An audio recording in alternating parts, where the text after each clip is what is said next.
평생 건설 현장에서 뼈가 굵은 남자로 살았습니다. 거친 땅 위에 수십 층짜리 건물을 올리고 거대한 철근이 오가는 현장을 호령하며 사는 것이 제 유일한 낙이자 자부심이었습니다. 여러분, 혹시 상상해 보셨습니까? 땀방울 하나하나가 벽돌이 되고 내 손길이 닿은 곳이 누군가의 안식처가 된다는 그 벅찬 기분을 말입니다. 제 손등에 박힌 굳은 살과 거친 흉터들은 가족을 위해, 그리고 무엇보다 사랑하는 아내 수연을 위해 치열하게 살아온 제 인생의 가장 명예로운 훈장이었습니다. 하지만 하늘은 제게 너무나도 가혹한 시련을 내렸습니다. 비바람이 몰아치던 어느 날, 제가 총책임자로 있던 현장에서 원인 모를 붕괴 사고가 발생했고, 저는 무너져 내리는 콘크리트 더미 아래에 처참하게 깔리고 말았습니다. 죽음의 문턱에서 기적적으로 구조되어 눈을 떴을 때, 제 코끝을 찌른 건 매캐한 공사장의 먼지가 아니라 지독한 소독약 냄새였습니다. 하얀 천장을 바라보며 제 몸을 조금이라도 움직이려 했을 때 저는 제 인생이 송두리째 무너졌음을 직감했습니다. 허리 아래로는 마치 남의 살점인 양 아무런 감각도 미동도 없었거든요. 의사는 제게 평생 휠체어에 의지해야 할지도 모른다는 청천벽력 같은 선고를 내렸습니다. 절망에 빠져 당장이라도 혀라도 깨물고 싶은 심정이었을 때 제 차가워진 손을 따뜻하게 감싸 쥐며 오열하던 사람이 바로 제 아내 수연이었습니다. 아내는 눈물이 범벅된 얼굴로 제게 약속했습니다. 여보, 걱정 마. 당신이 걸을 수 없다면 내가 당신의 다리가 되어줄게. 내가 평생 당신 곁에서 수발들며 지켜줄 거니까 제발 나쁜 생각하지 마. 그 가혹한 운명 앞에서 아내의 헌신적인 말 한마디는 제게 구원과도 같았습니다. 아내를 위해서라도 반드시 다시 일어나야겠다고 다짐하며 저는 제가 평생 피땀 흘려 모아온 전 재산과 사고 보상금 등 정확히 5억 원이 든 모든 계좌를 전부 아내의 명의로 돌려주었습니다. 수연아, 이건 우리 가족의 마지막 보루야. 당신이 잘 관리해줘. 제 말에 아내는 고개를 끄덕이며 제 재활과 우리의 노후를 위해 세상에서 가장 안전하게 지키겠다고 맹세했습니다. 저는 그때 그 눈물을 믿었습니다. 하지만 그 맹세가 비극의 시작이 될 줄은 꿈에도 몰랐습니다. 병원 생활이 길어지자 아내는 집에서 집중 치료를 받는 게 회복이 더 빠를 거라며 특별한 제안을 했습니다. 그렇게 집으로 불러들인 사람이 바로 젊은 남자 치료사 민석이었습니다. 탄탄한 체격에 서글서글한 인상을 가진 민석이 우리 집 문턱을 넘은 지 불과 일주일 만에 천사 같던 아내의 눈빛은 소름 끼치도록 차갑게 변해갔습니다. 예전에는 제 대소변을 받아내면서도 단 한 번 인상을 찌푸리지 않던 사람이 이제는 제 휠체어 바퀴 소리만 들려도 짜증 섞인 한숨을 내뱉더군요. 야, 너 지금 거기서 뭐해? 나 바쁜 거 안 보여? 적당히 좀 움직여. 바닥 긁히잖아. 아내의 입에서 나온 그 차가운 말 한마디에 제 심장은 얼어붙는 것 같았습니다. 진정한 지옥은 거실 한복판에서 시작되었습니다. 아내는 제가 뻔히 휠체어에 앉아보고 있는데도 민석의 무릎을 베고 누워 TV를 보거나 그의 손가락을 만지작거리며 낄낄거렸습니다. 마치 제가 투명 인간이라도 된 것처럼 말이죠. 제가 참다 못해 비참한 목소리로 소리를 지르면 아내는 저를 벌레 보듯 쳐다보며 쏘아붙였습니다. 아, 진짜 시끄럽네. 선생님이 내 뭉친 어깨 풀어주시는 거 안 보여? 당신 뒷바라지 하느라 내 몸이 썩어 문드러지는 건 안중에도 없지? 보기 싫으면 방에 들어가서 잠이나 자. 여러분, 믿어지십니까? 평생을 바친 남편 앞에서 다른 남자와 애정 행각을 벌이며 던지는 그 말들을 말입니다. 아내는 이제 저를 사람이 아닌 하루빨리 처분해야 할 짐짝으로 보고 있었습니다. 심지어 그들은 제 바로 뒤에서 은밀하고 추악한 대화를 나누기 시작했습니다. 자기야, 저 인간 명의로 된 그 5억 원 계좌 말이야. 이제 슬슬 내 계좌로 옮겨야 하지 않을까? 저 인간은 시설 안 좋은 요양원에 처박아 버리면 그만이니까. 제 목숨값과도 같은 돈을 두고 저를 산송장 취급하며 나누는 그들의 대화에 저는 피눈물을 흘렸습니다. 민석은 한술 더 떠서 제 머리 위로 차가운 물을 냅다 끼얹으며 비웃었습니다. 사장님, 정신 좀 차리라고 서비스 드리는 겁니다. 물맛 참 좋죠? 하하하.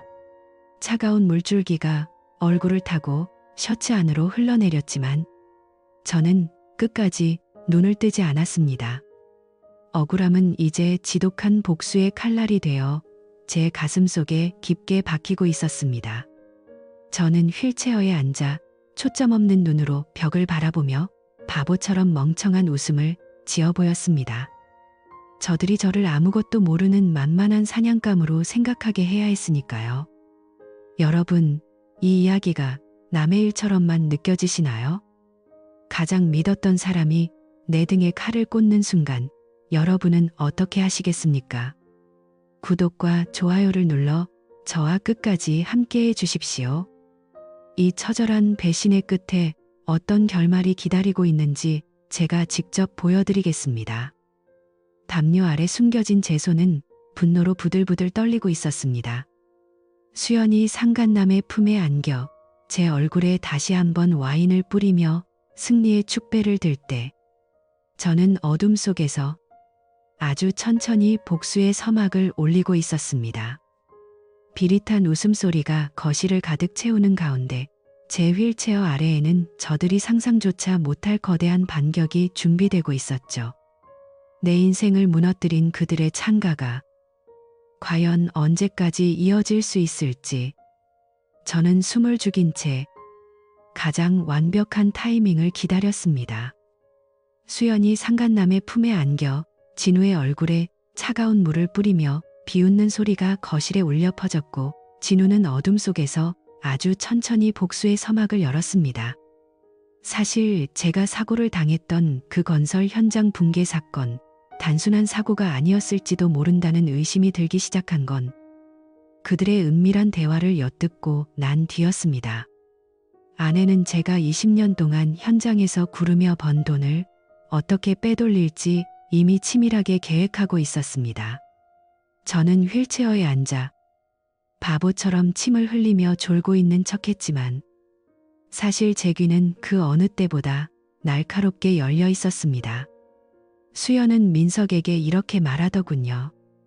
자기야, 저 인간 오늘 밤에 잠들면 서류 다 정리하자. 인감도장은 내가 벌써 챙겨뒀어. 그 말을 듣는 순간 제 가슴은 난도질 당하는 것 같았습니다.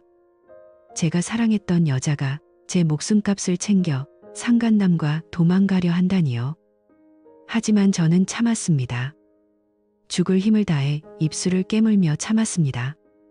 지금 여기서 폭발하면 모든 것이 수포로 돌아가기 때문입니다. 저는 저들을 가장 높은 곳에서 떨어뜨려 줄 생각입니다. 5억 원이라는 돈이 그들에게는 희망이겠지만 저에게는 그들을 지옥으로 끌고 갈 미끼일 뿐입니다. 여러분도 혹시 주변에 믿기 힘든 상황이 벌어지고 있지는 않나요? 지금 당장 확인해 보십시오. 그리고 제 이야기가 여러분에게 어떤 경고가 될지 끝까지 지켜봐 주시기 바랍니다. 이 영상이 끝나기 전에 제가 저들을 어떻게 파멸시켰는지 그 첫 번째 단서를 공개할 테니까요. 제 휠체어 뒷주머니에는 수연이 절대 찾지 못할 위치에 소형 녹음기가 돌아가고 있었습니다. 저들이 나누는 추악한 대화 한마디, 비웃음 한 조각까지 모두 기록되고 있었죠. 이제 공은 저에게 넘어왔습니다. 저들이 샴페인을 터뜨리며 축배를 드는 그 순간이 바로 제가 쳐놓은 덫에 걸려드는 순간이 될 것입니다. 아내는 제가 기계를 전혀 모르는 아날로그 세대라고 생각하겠지만 저는 건설 현장에서 수많은 도면과 장비를 다뤘던 전문가입니다. 스마트폰의 금융 보안 시스템이 어떻게 돌아가는지, 비자금을 어떻게 추적하는지 제가 모를 거라 생각했다면 아주 큰 착각이죠. 자, 이제 곧 그들의 낙원이 무덤으로 변하는 과정을 보시게 될 겁니다. 수연이 상간남의 품에 안겨 진우의 얼굴에 차가운 물을 뿌리며 비웃는 소리가 거실에 울려 퍼졌고 진우는 어둠 속에서 아주 천천히 복수의 서막을 열었습니다. 비릿한 웃음소리가 거실을 가득 채울 때 저 강진우는 어둠 속에서 아주 천천히 복수의 서막을 열었습니다. 휠체어에 앉아 초점 없는 눈으로 창밖을 응시하는 척했지만 제 모든 신경은 거실 한가운데에서 벌어지는 추악한 연극에 곤두서 있었습니다. 재활치료사라는 탈을 쓰고 우리 집 문턱을 넘은 민석의 가학적인 행위는 날이 갈수록 교묘하고 잔인해졌습니다. 사장님, 근육이 너무 굳었는데요. 이 정도로 정신 상태가 썩어 있어서야 어디 다시 서겠습니까? 민석은 비릿한 웃음을 지으며 제 감각 없는 허벅지를 있는 힘껏 꼬집어 비틀었습니다. 육체적인 통증은 뇌리까지 전달되지 않았지만 제 무릎 위에 얹힌 민석의 그 더러운 손길이 주는 불쾌함은 온몸의 피를 거꾸로 솟게 하기에 충분했습니다. 여러분, 이 상황이 믿겨지십니까? 내가 평생 피땀 흘려 일군 내 집에서 내 아내가 데려온 놈에게 고문을 당하고 있는 이 현실 말입니다. 아내 수연은 그런 민석의 옆에서 오히려 부채질을 해댔습니다. 선생님, 더 세게 하셔도 돼요. 이 인간은 원래 엄살이 심하거든요. 근육이 아니라 정신 머리부터 뜯어고쳐야 해요. 수연의 차가운 목소리가 비수처럼 가슴에 박혔습니다. 그녀는 민석의 어깨에 자연스럽게 손을 올리며 정성스럽게 땀을 닦아주었습니다. 휠체어에 앉아있는 남편을 투명인간 취급하며 내 집 거실에서 대놓고 애정 행각을 벌이는 저들의 뻔뻔함에 저는 매 순간 혀를 깨물며 분노를 사겨야 했습니다. 식사 시간은 저들에게는 축제였고 저에게는 고문이었습니다. 식탁 위에는 민석을 위해 수연이 공들여 차린 한우 스테이크와 고급 와인이 놓여 있었지만 제 앞에는 전날 먹다 남은 쉰 냄새, 나는 김치 조각과 딱딱하게 굳은 찬밥 한 덩이가 던져졌습니다. 야, 너는 하루 종일 앉아만 있는데 뭐가 그렇게 배가 고파? 선생님은 당신 몸뚱이 주무르느라 에너지 소모가 많으시니까 잘 드셔야 하는 거야. 욕심 좀 부리지 마, 취해 보이니까. 수연은 명품 원피스를 차려입고 우아하게 칼질을 하며 저를 벌레 보듯 쳐다봤습니다. 민석은 고기 한 점을 입에 넣으며 제 밥그릇에 남은 찌개, 찌꺼기를 툭 던졌습니다. 사장님, 이거라도 드시고 기운 차리셔야 오늘 재활도 빡세게 받으시죠. 제가 오늘 아주 특별한 마사지법을 준비했거든요. 그 비열한 미소와 조롱 섞인 말투를 들으며 저는 속으로 다짐했습니다. 그래, 마음껏 즐겨둬라. 그 고기가 너희의 마지막 만찬이 될 테니까. 여러분, 이 대목에서 소름 돋지 않나요? 가장 가까운 사람이 가장 잔인한 적이 되는 순간 말입니다. 하지만 여기서 포기한다면 제 인생이 너무 억울하지 않겠습니까? 저는 죽을 힘을 다해 이 모욕을 견뎠습니다. 복수는 차갑게 식었을 때 가장 맛있는 법이니까요. 밤이 깊어 저들이 방심하고 안방으로 사라질 때쯤 저의 처절한 사투가 시작되었습니다.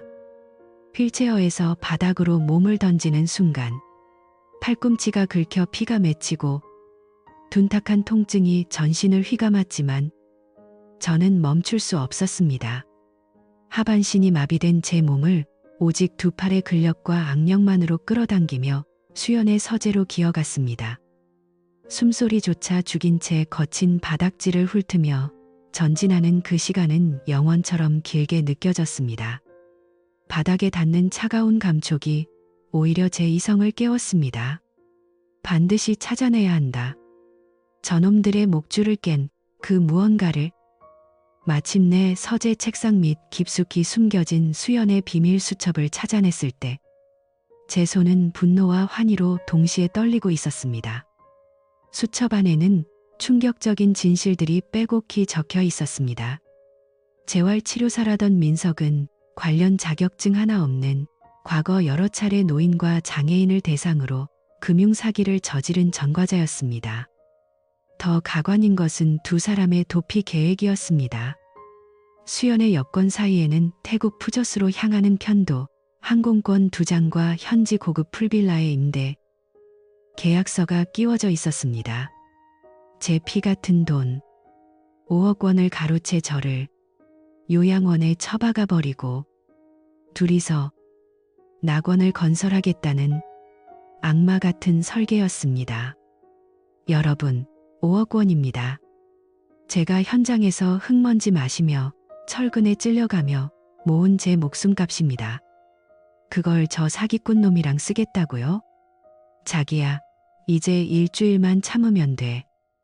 그 5억 우리 손에 들어오는 날, 이 지긋지긋한 집도 저 인간도 다 끝이야. 낮에 들었던 수연의 목소리가 환청처럼 귓가를 때렸습니다. 소름 끼치는 이기심에 구역질이 났습니다. 하지만 저는 냉정해졌습니다. 저들이 짐을 싸는 동안 저는 함정을 팠습니다. 저들이 간과한 것이 있었습니다. 저는 평생 건설 현장의 도면을 보고 장비를 다루며 산 사람입니다.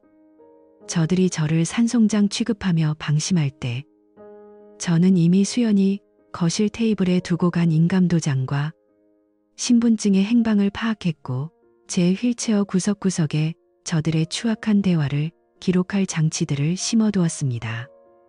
심지어 수연의 스마트폰에 백업 앱을 깔아 모든 메시지를 실시간으로 모니터링하기 시작했죠. 억울함에 목이 메어 신음조차 나오지 않았지만 제 심장 박동은 그 어느 때보다 강렬하게 요동치고 있었습니다. 저들이 꿈꾸는 그 5억 원짜리 환상이 사실은 제가 파놓은 거대한 무덤 속으로 가라앉고 있다는 것을 저들은 꿈에도 모른 채 안방에서 달콤한 꿈을 꾸고 있겠지요. 여러분, 여기서 중요한 게 뭔지 아십니까? 적을 파멸시키려면 적이 가장 행복해하는 순간을 노려야 한다는 겁니다. 저는 저들이 공항으로 떠나기 직전 인생의 정점에서 나락으로 떨어지는 기분을 느끼게 해줄 겁니다. 혹시 당신도 누군가에게 배신당하고 있지는 않나요? 지금 당장 이 영상을 공유하고 주위를 둘러보세요. 진실은 생각보다 가까운 곳에 있을지 모릅니다. 구독과 좋아요를 눌러주시면 이 처절한 복수가 어떻게 완성되는지 그 과정을 전부 확인하실 수 있습니다. 저는 젖은 옷을 닦을 생각도 하지 않은 채 다시 휠체어 위로 기어 올라갔습니다. 온몸이 땀과 먼지로 범벅이 되었지만 제 눈빛만은 그 어느 때보다 날카롭게 빛나고 있었습니다. 이제 준비는 끝났습니다. 저들이 내일 오전 은행에서 마주할 진실은 낙원이 아니라 평생을 후회하게 될 차가운 철창문이 될 것입니다. 저들이 제 인감도장을 들고 은행으로 달려가는 그 발걸음이 사실은 감옥으로 가는 지름길이라는 걸 알게 될 때 그 얼굴이 얼마나 볼만할까요? 저들의 들뜬 웃음소리가 사라진 정적 속에서 저는 마지막 확정 메시지를 변호사에게 보냈습니다. 도장과 서류를 챙긴 수연이 내일이면 이 지긋지긋한 인간도 끝이야라고 말하며 불을 끄는 장면은 이제 제 복수의 완성을 알리는 신호탄이었습니다. 어둠 속에서 진우의 눈이 번뜩였습니다. 그는 이미 수연의 스마트폰에 치명적인 덫을 놓아두었고 이제 그 덫이 작동할 시간만을 기다리고 있었습니다. 과연 저들이 꿈꾸는 내일 아침에 어떤 지옥이 기다리고 있을지 숨막히는 긴장감 속에 운명의 시계추가 돌아가기 시작했습니다. 여러분, 다음 편을 절대 놓치지 마세요. 5억 원이 공중분해되는 그 통쾌한 순간을 생생하게 전해드리겠습니다. 지금 바로 다음 이야기로 넘어가시죠. 수연이 은행 문을 열며 자기야, 이제 우리 세상이야 라고 속삭이는 찰나 제 스마트폰 화면에는 승인 완료 메시지가 조용히 떠올랐습니다. 욕망에 눈이 먼 자들은 바로 발밑에 입을 벌리고 있는 함정을 결코 보지 못하는 법이죠. 마지막 버튼을 누르는 순간 지옥의 문은 제가 아닌 저들을 향해 활짝 열렸습니다. 저는 지난 한 달간 건설 현장에서 수천 장의 복잡한 설계 도면을 분석하고 오차없는 시공을 지휘하던 그 치밀함을 바탕으로 저들의 파멸을 설계했습니다. 휠체어에 갇혀 산송장 취급을 받던 굴욕의 시간 동안 제 머릿속은 오직 단 하나의 목적, 디지털 덫을 놓는 것에 모든 에너지를 집중하고 있었습니다. 여러분, 배신감이 영혼을 잠식할 때 인간이 얼마나 무서워질 수 있는지 아십니까? 수연이 제 곁에서 코를 골며 승리의 단꿈에 젖어 잠든 깊은 밤, 저는 소리 없이 휠체어에서 내려와 차가운 바닥으로 몸을 던졌습니다. 팔꿈치가 거친 바닥지에 쓸려 가죽이 벗겨지고 피가 맺혔지만 통증조차 느껴지지 않았습니다. 오직 저들을 나락으로 보내겠다는 일념 하나로 거실 구석까지 기어갔습니다. 수연의 스마트폰을 손에 넣은 순간 제 손가락은 마치 숙련된 기술자처럼 정교하게 움직였습니다. 겉으로 보기에는 평범한 계산기 앱처럼 보이지만 사실 그 안에는 실시간으로 모든 통화와 메시지를 가로채고 금융보안 알림을 제 비밀 핸드폰으로 전송하는 특수 프로그램이 심겨 있었습니다.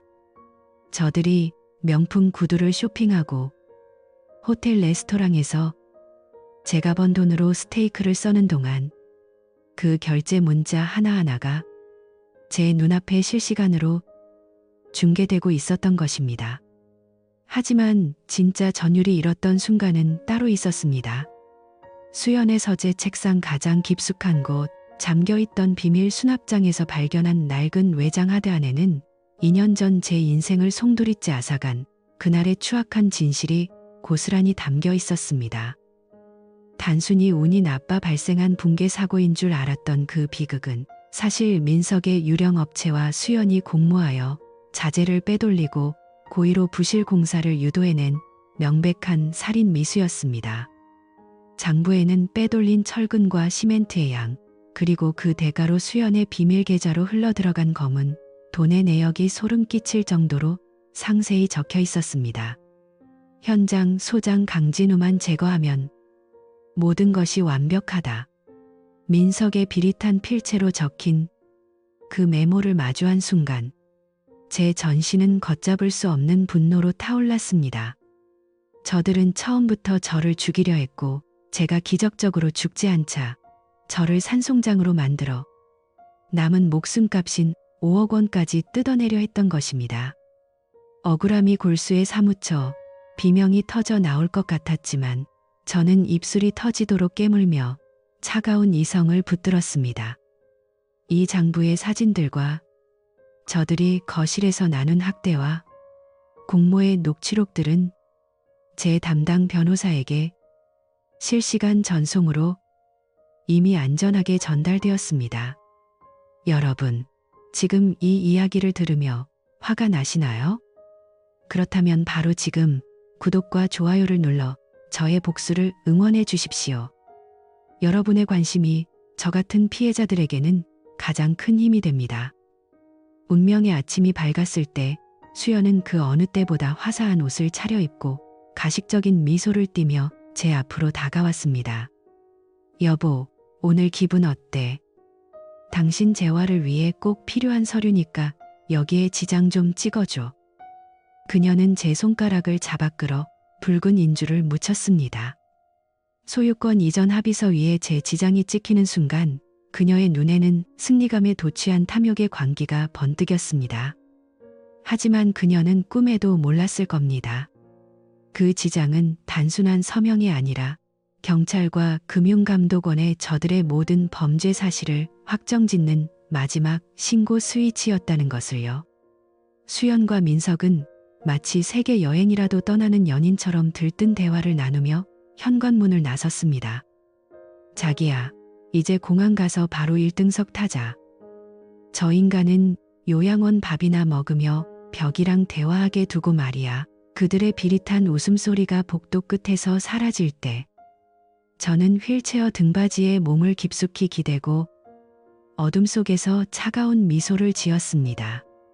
창밖으로는 저들이 타고 나가는 차의 뒷모습이 보였지만 제 머릿속 시계는 이미 완벽하게 계산된 카운트다운을 시작하고 있었습니다.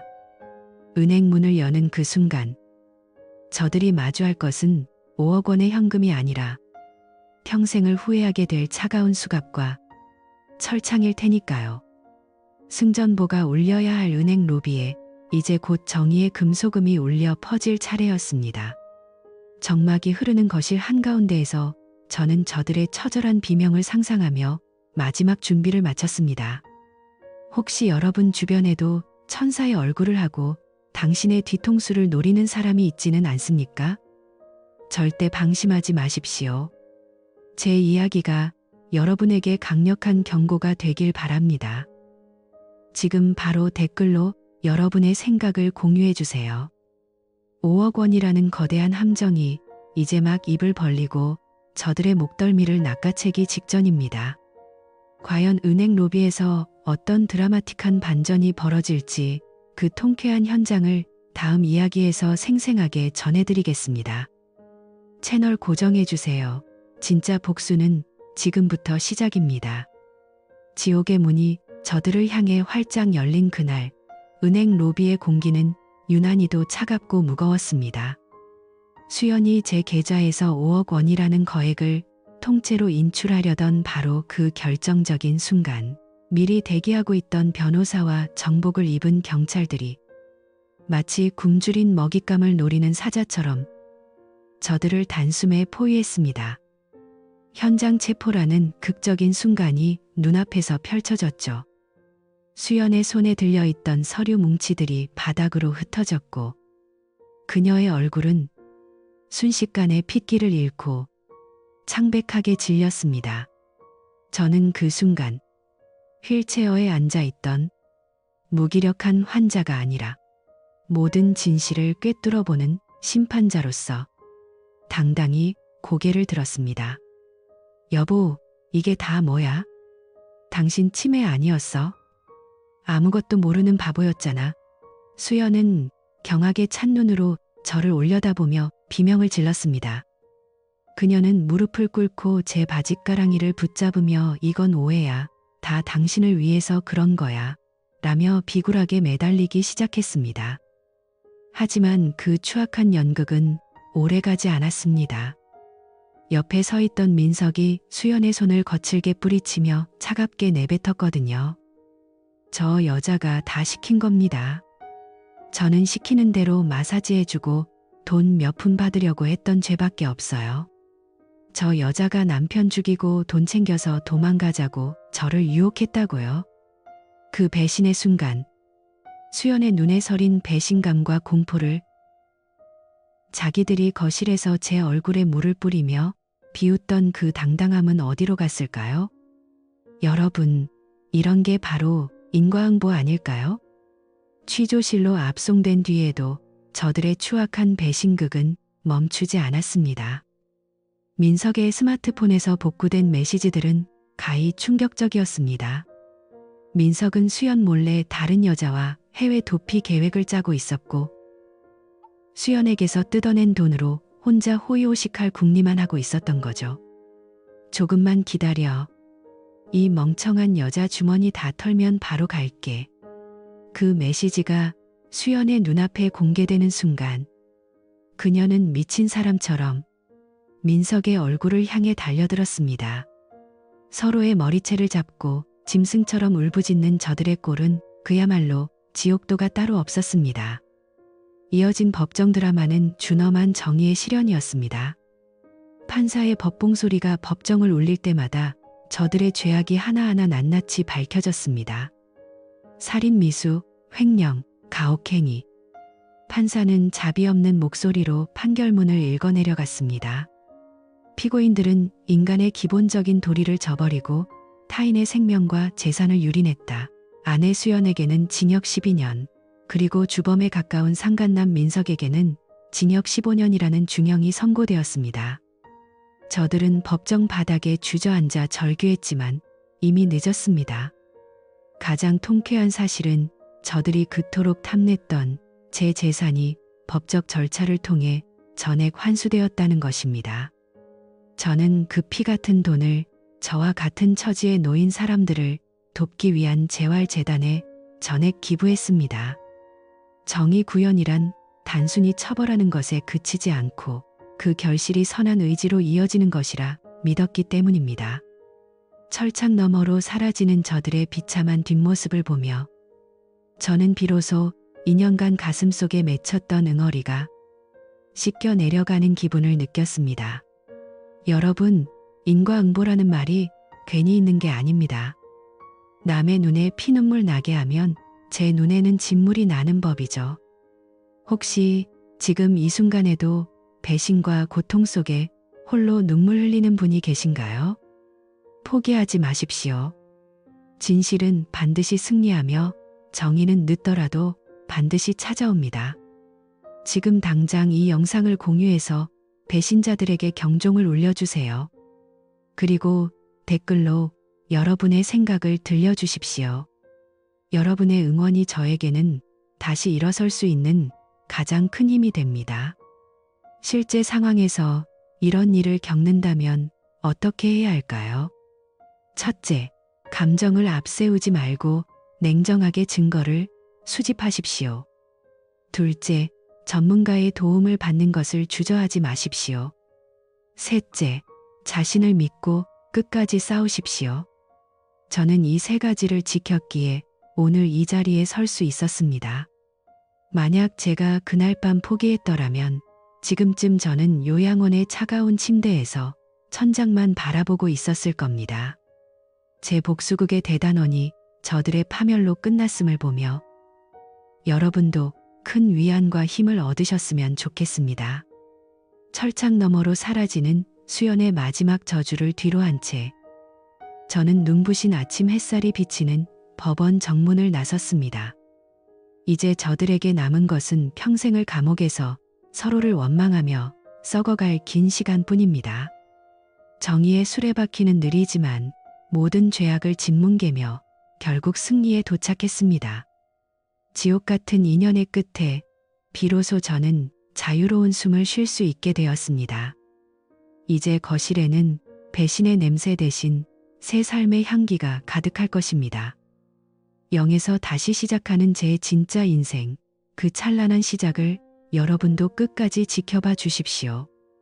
구독과 좋아요는 저의 새로운 출발에 큰 축복이 됩니다. 여러분도 정의로운 하루 되시길 바랍니다. 지옥 같던 법정의 드라마가 저들의 처참한 몰락으로 막을 내린 후 저는 비로소 눈부신 아침 햇살이 비치는 법원 정문을 나섰습니다. 이제 저들에게 남은 것은 평생을 감옥에서 서로를 원망하며 썩어갈 긴 시간뿐이겠지요. 정의의 수레바퀴는 느리지만 모든 죄악을 짓뭉개며 결국 승리에 도착했습니다. 텅 빈 집으로 돌아온 저는 가장 먼저 거실의 모든 벽지를 거칠게 뜯어내고 저들의 추악한 숨결과 비릿한 욕망이 배어있는 가구들을 모조리 마당으로 내던졌습니다. 짐승들이 휩쓸고 지나간 자리에 남은 불결한 흔적을 지우는 것은 제 인생의 디지털 복수보다 더 처절한 정화의 과정이었습니다. 벽지를 뜯어낼 때마다 저를 짐짝이라 부르던 수연의 환청이 벗겨져 나가는 것 같았고 가구를 버릴 때마다 민석의 가식적인 미소가 멀어지는 기분이었습니다. 이제 제 거실에는 배신의 냄새 대신 새 삶의 향기가 가득합니다. 저는 더 이상 휠체어라는 차가운 금속 감옥에 저를 가두지 않기로 했습니다. 고통스럽지만 찬란한 진정한 재활의 순간이 찾아온 것이죠. 신음이 터져 나오고 온몸이 땀으로 흠뻑 젖었지만 저는 목발에 의지에 떨리는 다리를 내디뎠습니다. 가짜 치료사가 제 근육을 망가뜨리려 했던 그 잔인한 학대를 이겨내고 저는 진짜 전문가들과 함께 다시 일어서는 법을 배웠습니다. 그리고 마침내 보조기구 없이 맨발로 거실 바닥을 딛는 순간 발바닥에 닿는 바닥재의 차가운 감촉이 뇌리를 강타했습니다. 2년 만에 느껴보는 지면의 단단함. 여러분, 발바닥 전체로 체중이 실리는 그 감각이 얼마나 경이로운지 아십니까? 저는 그 자리에 멈춰서서 아이처럼 뜨거운 눈물을 흘렸습니다. 살아있다. 내가 드디어 내 힘으로 서 있다. 이것은 단순한 걸음이 아니라 배신자들의 목덜미를 짓밟고 일어선 승리자의 첫걸음이었습니다. 빼앗겼던 5억 원과 되찾은 모든 재산은 저와 같은 처지에 놓인 피해자들을 돕기 위한 재단 설립에 기부했습니다. 수연이 감옥에서 제 재산이 다 날아갔다는 소식을 듣고 실신했다는 소식을 들었을 때 저는 그저 창밖의 푸른 하늘을 보았습니다. 저들의 더러운 탐욕이 묻은 돈을 제 인생에 단 한 푼도 남기고 싶지 않았으니까요. 그 돈은 이제 누군가에게는 새로운 다리가 되고 누군가에게는 다시 일어설 수 있는 희망의 씨앗이 될 것입니다. 이것이야말로 제가 할 수 있는 가장 완벽하고 사회적인 복수라고 생각합니다. 여러분, 돈보다 소중한 것은 바로 나 자신을 지켜내는 의지입니다. 대신 저는 다시 책상 앞에 앉아 도면을 펼쳤습니다. 건설 현장을 호령하며 수십 층 건물을 올리던 예전의 강진우가 아니라 배신과 절망의 심연을 지나온 새로운 강진우로서 말입니다. 제가 지금 설계하는 것은 단순한 콘크리트 덩어리가 아닙니다. 그것은 상처받은 사람들의 마음을 보듬고 배신이 침범할 수 없는 견고한 울타리가 되어줄 세상에서 가장 안전한 집, 바로 치유의 설계입니다. 제 도면에는 이제 거짓과 음모가 들어설 자리가 없습니다. 오직 정직한 땀방울과 진실한 안식만이 가득할 것입니다. 여러분, 시련은 인간을 무너뜨리기도 하지만 동시에 강철처럼 단단하게 만들기도 합니다. 0에서 다시 시작하는 제 진짜 인생. 이 찬란한 시작을 여러분도 끝까지 지켜봐 주셔서 감사합니다. 혹시 지금 이 순간에도 가장 믿었던 사람에게 배신당의 어둠 속에 계신가요? 절대 포기하지 마십시오. 당신의 의지가 살아있는 한 기회는 반드시 옵니다. 지금 당장 댓글로 여러분의 다짐을 적어주세요. 우리가 함께 응원한다면 어떤 지옥도 이겨낼 수 있습니다. 어떤 시련 앞에서도 결코 굴하지 않는 인간의 의지가 얼마나 위대한지 제 남은 삶 전체로 증명해 보이겠습니다. 거울 속 제 얼굴에는 이제 배신자의 비웃음 대신 승리자의 당당한 미소가 빛나고 있습니다. 제 이야기가 여러분에게 작은 용기와 희망의 불씨가 되었기를 바랍니다. 구독과 좋아요는 제가 다시 걷는 길에 큰 등불이 됩니다. 여러분도 오늘 하루 당신의 인생에서 가장 당당한 주인이 되시길 바랍니다. 지금까지 제 이야기를 들어주셔서 진심으로 감사합니다. 승리하는 하루 되십시오.